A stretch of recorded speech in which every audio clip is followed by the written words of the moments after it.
അപ്പോൾ മൂൺ വാക്ക് സിനിമ കണ്ടിട്ട് വരികയാണ്. അപ്പോൾ അതിനെക്കുറിച്ചുള്ള എൻ്റെ അഭിപ്രായത്തിലേക്ക് കടക്കുകയാണ്. ആദ്യം തന്നെ ഈ സിനിമയിൽ എനിക്ക് ഓക്കെയായി സുഖമായി എന്ന് തോന്നിയ ഭാഗങ്ങൾ എന്താണെന്ന് പറയാം. അതിനുശേഷം ഈ സിനിമ എങ്ങനെ ഉണ്ടായിരുന്നു എന്ന് പറയാം. ഇതിൽ ഒരു സിംഗിൾ ബ്രേക്ക് ഡാൻസ് ഉണ്ട്. ഒരു പൊളിച്ച ഡാൻസാണ്. അതിന് കൊടുത്തിരിക്കുന്ന മ്യൂസിക്, ഈ സിനിമയുടെ മ്യൂസിക് ചെയ്തിരിക്കുന്നത് പ്രശാന്ത് പിള്ളയാണ്. കക്ഷി നന്നായിട്ട് തന്നെ മ്യൂസിക് കൊടുത്തിട്ടുണ്ട്.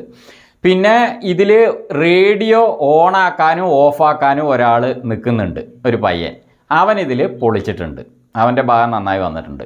പിന്നെ അതേപോലെ ഇതിൽ അഭിനയിച്ചിരിക്കുന്ന പയ്യന്മാരെല്ലാവരും തന്നെ നല്ല ഡാൻസാണ്. അതേപോലെ അവർക്ക് കൊടുത്തിരിക്കുന്ന ആ ഭാഗങ്ങൾ എങ്ങനെ അഭിനയിക്കണോ അത് നന്നായിട്ട് അഭിനയിച്ചിട്ടുണ്ട്. അപ്പോൾ ഇതൊക്കെയാണ് ഈ സിനിമയ്ക്ക് എനിക്ക് കുഴപ്പമില്ലാന്ന് തോന്നിയ കാര്യങ്ങൾ. ഇനി ഈ സിനിമ എങ്ങനെ ഉണ്ടായിരുന്നു എന്നതിലേക്ക് കടക്കുകയാണ്. ആദ്യം തന്നെ ഇതിൻ്റെ എഡിറ്റിംഗ് ചെയ്തിരിക്കുന്നത് ദീപു ജോസഫ് ആൻഡ് കിരൺ ദാസ് ആണ്. നല്ല ഞെരിപ്പൻ എഡിറ്റിംഗ് ആണ് ഈ സിനിമയ്ക്ക് ചെയ്തിരിക്കുന്നത്. പക്ഷേ ഇത് എന്തിനു വേണ്ടിയിട്ടാണ് എഡിറ്റ് ചെയ്തിരിക്കുന്നതെന്ന് അവർക്ക് തന്നെ മനസ്സിലായിട്ടില്ല. കാരണം എന്താണെന്നറിയോ?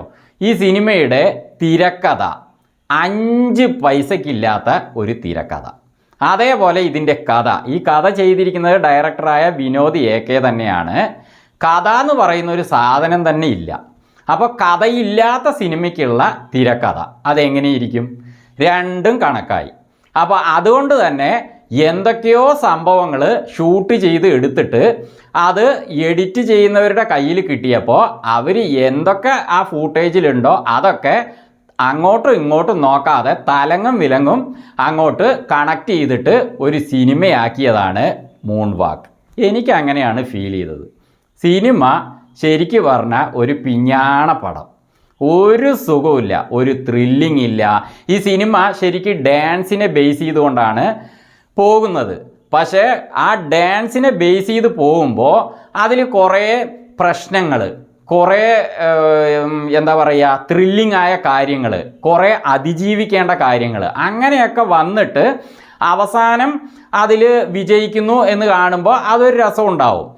അതൊന്നുമില്ലാതെ അവർ അതിനൊക്കെ ശ്രമിച്ചിട്ടുണ്ട്, അങ്ങനെ കുറച്ച് പ്രശ്നങ്ങൾ കാര്യങ്ങൾ. പക്ഷെ അതൊന്നും തന്നെ നമ്മളിലേക്ക് ഇറങ്ങി ചെല്ലുന്നില്ല, നമുക്ക് ഒരു ഫീലിംഗ് തരുന്നില്ല.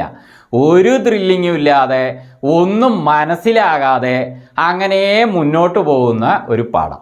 സിനിമയുടെ ഫസ്റ്റ് ഹാഫിൽ ആദ്യം കുറേ പൊടിമില്ല് കാണിക്കുന്നു. പിന്നെ കുറേ പയ്യന്മാരൊക്കെ ബസ്സിൽ തൂങ്ങി അങ്ങനെ പോകുന്നു. അതേപോലെ ഉത്സവപ്പറമ്പ് കാണിക്കുന്നു. ചില സ്റ്റേജുകളിൽ ഡാൻസ് കാണിക്കുന്നു. അതേപോലെ കോളേജിൽ ഡാൻസ് കാണിക്കുന്നു. പിന്നെ ഒരു സൂം ബോയ്സ് പറഞ്ഞിട്ട് ഒരു ടീമിനെ കാണിക്കുന്നു. പിന്നെ മൂൺ വാക്കേഴ്സ്, ഇവർ ഹീറോസ്, അങ്ങനെ എന്തൊക്കെയോ കാണിക്കുന്നുണ്ട്. ഇതിൻ്റെ ഇടയിൽ കൂടെ ശ്രീകാന്ത് മുരളീനെ കാണിക്കുന്നുണ്ട്, മീനാക്ഷി രവീന്ദ്രനെ കാണിക്കുന്നുണ്ട്. അതുപോലെ കുറേ കഥാപാത്രങ്ങൾ ഇടയ്ക്കിടയ്ക്കായിട്ട് വന്നു പോകുന്നുണ്ട്. ഇവരൊക്കെ എന്തിനാണ് ഇങ്ങനെ വന്നു പോകുന്നതെന്ന് ഒരു പിടുത്തമില്ലാത്ത പോലെ. അതേപോലെ ഇതിൽ കുറേ പ്രണയങ്ങൾ, ഹോസ്പിറ്റലിൽ പ്രണയം, ഫങ്ഷനിൽ പ്രണയം, അങ്ങനെ പലതരം പ്രണയങ്ങളും ഇതിലുണ്ട്. പക്ഷേ ഇതിൽ ഏതിനാണ് പ്രാധാന്യം എന്ന് നമുക്ക് ഏതിലെങ്കിലും ഒന്നിൽ പിടിച്ച് മുന്നോട്ട് പോകുന്ന രീതിയിൽ സിനിമയില്ല. ശരിക്കും ഡാൻസിനാണ് പ്രാധാന്യം കൊടുത്തിരിക്കുന്നത്. പക്ഷേ അതും നമുക്ക് അതിനാണ് പ്രാധാന്യം കൊടുത്തിരിക്കുന്നത് എന്ന് ഫീൽ ചെയ്യിപ്പിക്കാൻ ഈ സിനിമയ്ക്ക് കഴിഞ്ഞിട്ടില്ല. ചുരുക്കി പറഞ്ഞാൽ എന്തൊക്കെയോ കാര്യങ്ങളെ തട്ടിക്കൂട്ടി അങ്ങോട്ട് കണക്ട് ചെയ്തുണ്ടാക്കിയ ഒരു പിഞ്ഞാണ പടം. അത് തന്നെ എനിക്ക് തോന്നിയുള്ളൂ. അപ്പോൾ നിങ്ങൾ ഈ സിനിമ കണ്ടിട്ടുണ്ടെങ്കിൽ നിങ്ങളുടെ അഭിപ്രായങ്ങൾ കമൻറ്റിലൂടെ അറിയിക്കാം. വീണ്ടും മറ്റൊരു വീഡിയോയുമായി ഞങ്ങൾ വരുന്നത് വരെ ഫ്ലേമിംഗ് തിങ്സിൽ നിന്ന് ബൈ.